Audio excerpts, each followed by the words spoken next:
Colorado's a dark horse for this thing. It's going to be 2023 all over again. That hype train is going to be barreling down the rails, and I might be driving it. College football has never been better. Interest has never been higher. I believe that we are at the dawn of the golden age of college football. It was an epic day of college football. It was one of those days where you fall in love with the sport all over again.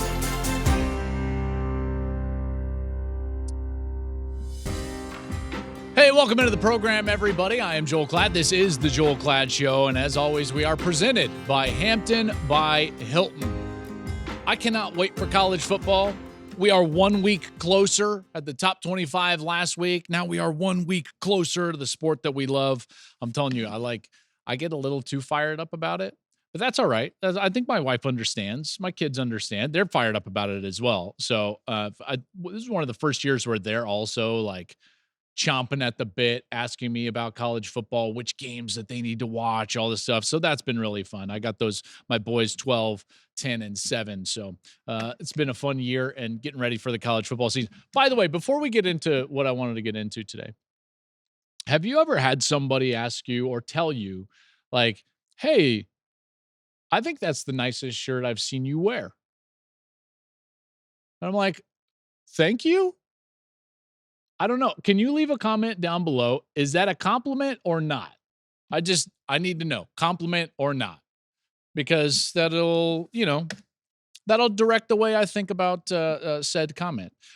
Here's what I want to do today. I want to look at the top 4 conferences, the big 4 as they are, and go through what I think is like the biggest question, the biggest question mark, the biggest question going into the season for these conferences as a whole. So it's going to be team specific, but I think it's more related to each conference. So we'll go through all 4 of them. Let's start in the Big Ten. In the Big Ten, I think that we all can agree. Most preseason polls, mine included, last week I had Ohio State 1, Oregon 4. Oregon and Ohio State are kind of they're your favorites in the Big Ten. And I think most of us agree on that. I think that the question is there a threat to those top 2? I think that's the biggest question, even more so than like, how do the West Coast teams do? There's this consensus with Ohio State and Oregon, and then who's going to threaten them? And so who are the candidates? The candidates for me are 3 of them: Michigan, Penn State, and USC. And let's just start right off the bat. I asked that question, and if you're a Michigan fan listening to this, you probably slapped the dashboard, threw something down, spit out your drink, and you're like, what do you mean, who's the threat? We're the defending national champions. Who's the threat? To the team we just beat 3 times? I get it. And fair enough. That's why Michigan is the biggest threat to those top 2. I do believe that there is somewhat of a consensus that Ohio State and Oregon are at the top, and that Michigan, because of everything that they lost, is going to have to be somewhat of an underdog this year. I think that that's fair. It's a fair sentiment. And yet, if you are a Michigan fan, or certainly inside of that building, you're sitting there thinking to yourself, what is this guy talking about? We just went 15-0. We did not change our culture. We're building from within. We are developing from within, like we have this entire time. The last 3 years has been magical in Ann Arbor, and that's why they are continuing, and that's why they will be the biggest threat to Ohio State or Oregon. It doesn't matter who is left, because they believe they're the biggest threat. They believe they're the kings of the hill. They believe that the conference goes through them. We might see that early in the year when they play Texas. The other part of this is not just this self-belief, which kind of lives in the air, but it's also the tangible aspect of what Michigan does on the field. And that's, they put you in a bind. They just do. They play such a different style of football than most teams. And I think this year it'll be even leaned into more, because they don't have J.J. McCarthy to throw the ball as much as they did, or as efficiently as they did a year ago. They're going to lean into, as their coach Sharon Moore puts it, smash ball. That's going to be difficult for each of those teams. It's going to be difficult for Ohio State. It's going to be difficult for Oregon. It's going to be difficult for Texas. It's going to be difficult for USC, because it's not what other teams do. And this has been really the secret, their toughness at the line of scrimmage over the course of the last few years. That's why they're the biggest threat. They're going to be excellent on defense. Very tough, very physical. The interior of that defensive line, you're not going to be able to move them. And I understand that Ohio State has a great secondary. I understand that Ohio State has great edge rushers, but does that matter if Michigan can run it 55 times? Maybe not.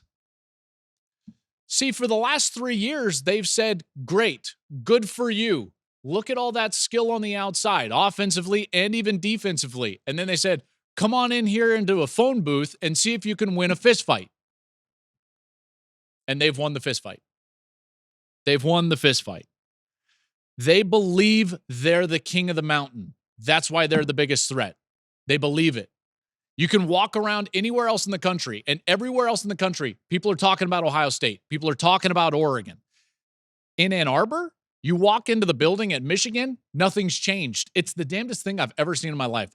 Go there for the spring game, and I'm walking around, and I'm like, man, look at that. New head coach, a new coordinator, new strength coach, new quarterback, all the new. And Donovan Edwards is looking at me like, what do you mean new? Nothing's new. Nothing's changed. We are Michigan. I was like, okay, all right. So they're the biggest threat. The other two candidates, Penn State and USC, I think a lot has to go right for each of those teams. The reason I didn't pick them as the biggest threat is, one, Penn State, they just don't play a style of football that scares Ohio State because they play a similar style. And Ohio State can say, hey, listen, we feel like we've got a better roster than you do. Okay? And I think that that's fair, and I think that that's played out. We saw that play out last year in Columbus. We saw it play out in State College 2 years ago. So while I believe in Penn State, and while I think that they could have a really good year and the schedule sets up favorably for them, I don't view them as the threat that I think Michigan is, and a lot of that is the style. You know, they're trying to play on equal footing for Ohio State rather than taking them into a matchup that maybe they're not prepared for or don't want to play. And the same could be said for Oregon as well. And then USC, I put them in there just because, man, I'm bullish on USC. I want to plant a flag in the preseason for USC. I think they're going to be better than most people believe this season. I think Lincoln Riley is going to have an excellent year. I think that they're going to take the Big Ten, and it's going to be difficult for some of those defenses to face this offense. I think their defense should be better. Their offense should be the same. That's what we can come to expect. At least I do. Which means USC is a threat, just not the biggest threat, certainly to Ohio State and Oregon. All right, so let's go to the SEC. Similar question. It'll be different style of question as we get to the next two after this, but this one is similar because I think that at the outset, it's a similar sentiment. And that sentiment is that Georgia and Texas are kind of clear favorites and clearly the class of the SEC. Almost everybody will have them in their top four, and rightly so. Rightly so. I did. I had them at 2 and 3. Man, they're good. Georgia, in a lot of ways, is the premier team in the country. 2 championships in the last 3 years. Kirby Smart. I said it last week. I'll repeat it here. He is the best coach in college football. He builds the best roster. He's the most aggressive. He gets the most out of his players. He's going to have a Heisman contending quarterback back. I mean, we all know what Georgia is and what they're going to present. I think the same can be said for Texas. We all know that Texas is going to be an elite team. I have them ranked 3rd in my preseason poll. Steve Sarkisian has done an outstanding job building a foundation at Texas that is sustainable. What he took over was a program, let's face it, in disarray. And then I think people from the outside said that he underachieved early, and now what he's built is something, that most people are proud of there in Austin, which is I think, national championship caliber team. He's done it through roster building, through development. The question for me about Texas is going to be on the defensive side. Is the defense better, even with losing their defensive tackles? So then what's the question for the conference? If these two teams are the class of the conference, what's the question? It's the exact same question as the Big Ten. Who's the threat? So, like, which team do we believe here at the Joel Klatt Show can go up there and be a threat to those two? The answer is Alabama. The answer is Alabama. Whether I have them ranked there in the preseason or not, Like, I've got Ole Miss 5th and Bama behind them, but the threat is Alabama. And it's in the similar vein as the threat in the Big Ten being Michigan. And that's because they believe they're the threat. They've done it. They've done it. Listen, say what you will about Kalen DeBoer coming in and it's a new this and new that. Georgia's still the one that has an Alabama problem. I know Bulldog fans are not going to want to hear that, but they have had, you can call it a Nick Saban problem if you want. It's a Tide problem. They don't do well with the laundry, if you know what I mean. Bama is never going to feel outmatched. Their roster is built to play at the highest level. Their players have played at the highest level. They just beat Georgia last year. They just played in the playoff. They just had a 4th down in the Rose Bowl to beat the eventual national champion. They will not back down at any moment. And you can't say that about the other 2 teams that I considered here, which is Ole Miss and Missouri. See, when those 2 teams, you can evaluate them in the preseason and you can say to yourself, yeah, they're going to be really good. And they will. And they will. I love Missouri's schedule. I like that both of these teams have their quarterback back. Lane Kiffin did an incredible job in the offseason building this roster to a roster that is an elite roster in college football. The problem is neither of these teams have done it against those teams. Now, you can say Missouri just beat Ohio State, but everybody understands that bowl game was different. You had freshmen playing quarterback for the Buckeyes, and that roster was not anywhere near what I think most people felt like Ohio State was during the course of the year. I think that's a fair sentiment. It's a fair sentiment. I don't want to take anything away from their win over Ohio State, but it's not a win that you can hang your hat on and you can say, we've done it. You see, Michigan can say they've done it. Alabama can say they've done it. And getting over those hurdles is tough. Those are the hurdles that are in front of Ole Miss and Missouri. Really good teams, believe in them a lot. Probably both playoff teams when you really look at it. But are they legitimate threats to those top 2? I'm not sure because I haven't seen it. They're going to have to get over something. They're going to have to do something that they've never done before. Alabama is not. Even with Kalen DeBoer just won a conference title. So even as a head coach, he can say, I've won national titles at Sioux Falls. I've won the conference in the Pac-12. I just played for the national championship. Alabama players can sit there and say, we just beat Georgia in the SEC championship. They believe that they can. That's why they're the biggest threat in the SEC. All right, we move on. Let's go to the Big 12. And the question becomes a little bit different because we don't have what we had in the SEC and the Big 10, which was some sort of uniformity or consensus among who we think is going to be the best team or best 2 teams in the conference. So with the Big 12, I think the question is a little bit different. Who can actually win the Big 12?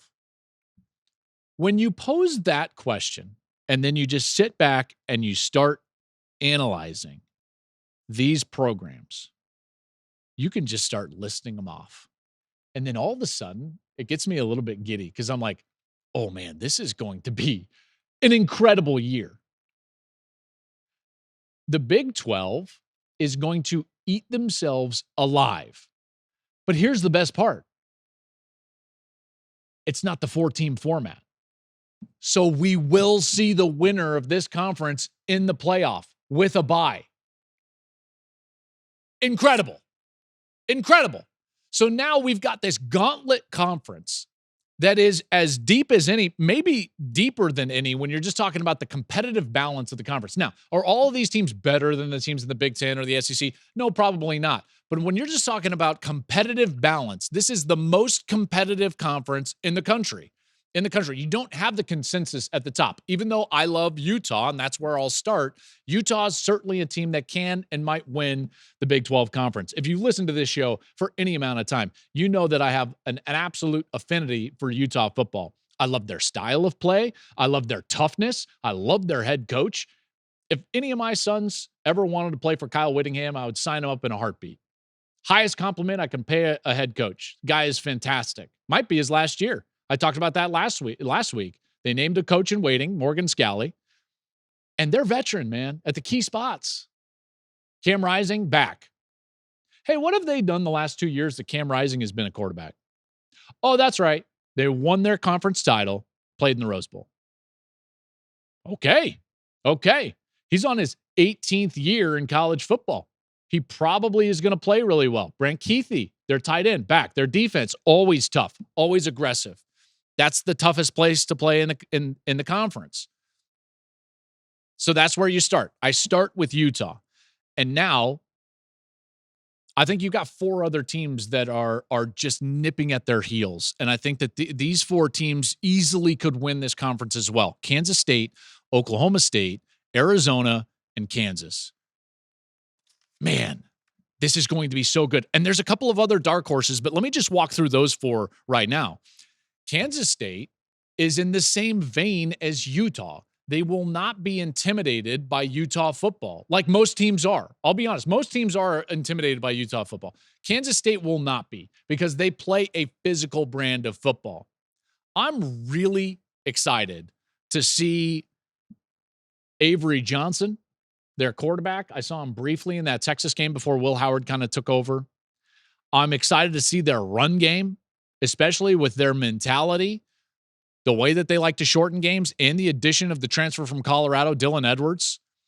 His addition out of the backfield to go along with Giddens is going to be outstanding. And Kansas State always plays tough defense. If I'm rooting for something, it's probably to see Kansas State and Utah play in a Big 12 championship game, just because I love the style. I love the style. And you know what? I shouldn't leave any of the others out because I love these other styles as well. My next one's Oklahoma State. So I talked about this last week on my top 25 and kind of the differentiating factor between Ohio State and Georgia at the top was this idea of it's not just talent anymore, but it's veteran talent that really pays off. And you can have more veteran talent than you have at any time in college football history because of guys deciding to stay through NIL, through COVID years, through transfer years, graduate transfer years. And now what do you have at Oklahoma State? A really veteran team. And in particular, on the offensive side, you got your running back, you got your wide receivers, you've got your quarterback, you've got the entire offensive line. I mean, if you just had Ollie Gordon and the entire offensive line, you'd have like high expectations. But you throw all these other veterans out there, man, Oklahoma State is going to be really good. And the last time they had a veteran team, it was a couple of years ago, if you remember. Jim Knowles was their defensive coordinator at the time. What did they do? Win the Big 12. Win the Big 12. Won't be shocked if they do it again. Arizona's going to have a shot at this thing. They may have the best quarterback wide receiver combination in the country with Fafita and McMillan. I love Brent Brennan. I really do. I think it's going to be difficult in his first year, but boy, the chip on your shoulder with the way Jed Fish left, I think that this team feels slighted. They move into a conference that I believe is going to be easier than the one that they just played in a year ago because of the quality quarterback play that we saw in the Pac-12 a year ago. And I think that you can honestly say that Fafita might be the best quarterback in the conference. Could be. There's a lot of really good quarterbacks. Rising's a really good quarterback. I think Avery Johnson's going to have something to say about that. Jalen Daniels. That brings me to my next team, Kansas. Jalen Daniels might be the best of them all. Do you see how this is eerily similar to last year in the Pac-12? Quality quarterback play, veteran teams, good coaches, balanced league. That's what we're going to get this year out of the Big 12. Kansas has a dynamic offense. Jalen Daniels, Devin Neal. I love Lance Leipold. They're building something special. Won't shock me at all if they play for a Big 12 title. Wouldn't you love to see Kansas in the playoff? I mean, if you really sit back and if you really love the sport like I do, and you really picture what this 12-team format could mean, and hopefully in the future, and I'll get to this in later episodes, a 14-team format. What it really means is hope. That's what it means. Do you know how many times we could legitimately sit here and say Kansas has postseason national championship playoff implication chances? Hopes. Never. Now we do. All of you who are critics of this playoff, just sit back and look at these teams. Utah, Kansas State, Oklahoma State, Arizona, Kansas. They all have legitimate playoff hopes, and I am here for it. Kansas Jayhawks. Man, I'd love to see them in playoff. I really would. And then I've got these two dark horses. And you're probably wondering, you're like, this whole time you're talking about the Big 12, and you're like, is he going to do it? Is he going to do it? Is he going to do it? Damn right I'm going to do it. Colorado's a dark horse for this thing. Like, I would be insane to not put Colorado in there as a dark horse for the Big 12. They're really talented. They might have the best quarterback in the entire league, and their skill position players are insanely talented. This is a team that went from 1 win to 4, whereas really threw away a couple of other wins. Should have been a bowl team last year, and everyone's like, well, can they go to a bowl? Can they go to a bowl? What are you talking about? Like, this team, I think, is an 8 or 9 win team, which puts them in the conversation in a deep quality league for a potential bid to the Big 12 championship game. If they keep Shedeur Sanders upright and he can throw to some of these talented players on the outside like Travis Hunter, watch out. Colorado's going to win a lot of games. A lot of games. They've got a difficult stretch early. North Dakota State, they play early. Nebraska, they play early. If they win both of those games, then watch out, because guess what? It's going to be 2023 all over again. That hype train is going to be barreling down the rails, and I might be driving it. You never know. You never know. Shedeur is really good. And I'm telling you, they rebuilt their offensive line. They rebuilt their defensive line. I think Colorado's got a chance. Again, I've said this plenty of times before, but if you just play this out in a realistic manner, this schedule for them is easier than what they had a year ago. Their players are better. Their roster is better. That should uptick your win total from 4 to 5 or 6. Then you start looking about the play on the field. Even if nothing else improves, if you just keep Sanders upright from 52 sacks a year ago, which is an insane number, to something that's good, not even great, high 20s, low 30s, you're going to win 2 more games. That's 8. Okay, so that's how I get there. These are not just Buffs colored glasses that I'm looking through, although I have them. Last dark horse, Iowa State. Like Matt Campbell. Matt Campbell, here he is. He's back again. Guess who's back? No, I mean, he looks too much like that. You can't actually say. He looks a little bit, like just a little bit, like with the hat and the beard, doesn't he? A little bit. You guys know what I'm talking about, right? Back again. So Iowa State is one of those programs that's going to have to develop. Because of that, I don't think that you're ever going to get, and this is a lot of programs around the country, I don't think that you're ever going to get, and this is going to sound bad, it's not meant to be bad, sustained elite success year over year over year over year. They had a great run when they got some veteran players, Brock Purdy and that group, Breece Hall, and they had a great run, and they were an elite team. They played great defense. And then they lost those guys. And guess what they have to do? They have to go down before they're going to come back up. So you're going to have peaks and valleys at a place like Iowa State. Matt stayed there. He had chances to go a lot of places throughout the country, and he stayed there, and he wanted to develop again. And guess what? They've developed again. If you look, all of a sudden last year, who was one of the top 2 defenses in the Big 12? Iowa State. Now they've got some veteran players back. Guess where is a tough place to play? Iowa State. And so Iowa State is a team that I'm bullish on. It's not a reload program. It's a development program. And now they've got 19 starters back, 10 on offense, including Rocco Becht, their quarterback. This is going to be a really good team. So that's 7 teams, ladies and gentlemen. I didn't even mention Texas Tech, West Virginia, or UCF. I feel like all those other 7 have a little bit more legitimate title hopes than Texas Tech, West Virginia, and UCF. But who knows? 7 teams could potentially win the Big 12. That's why it's going to be an incredible conference to watch this year in college football. Last conference, ACC. All right, so what's the question in the ACC? I was looking at all this and I'm like, well, is it about bids, number of bids? You know, what do we think about the champion? What do we think about the overall strength, this or that? And that's not the question for the ACC. The question for the ACC is, has Clemson been passed? That's the question. Because I don't think Clemson has gotten their due for what they did. Clemson had a stretch, a 6-year stretch, that was as good of a 6-year stretch as any in the history of the sport. And here's the bad part. It happened in conjunction with the greatest 12-year stretch that we've ever seen in the history of the sport. So they were overlooked. If you look at the most consecutive seasons reaching number one in the AP poll, Alabama is obviously number one on that list from 2008 to 2022. They reached number one 15 straight seasons. Miami is second on that list from 86 to 92 in 7 seasons. And look who's third. The Clemson Tigers. 2015 to 2020, all 6 seasons, they reached number one in the AP poll. Number one. Number one. If it's not for Nick Saban being the greatest coach in the history of the sport, we're sitting here thinking to ourselves like, man, Clemson's run was incredible. But here's the thing about runs like that. We have been totally thrown off by Bama's run of 15, by Nick Saban. Nick Saban ruined our view of what Clemson is right now.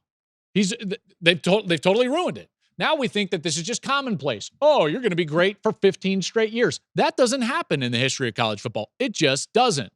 It just doesn't. The next longest streak was Miami at 7 years.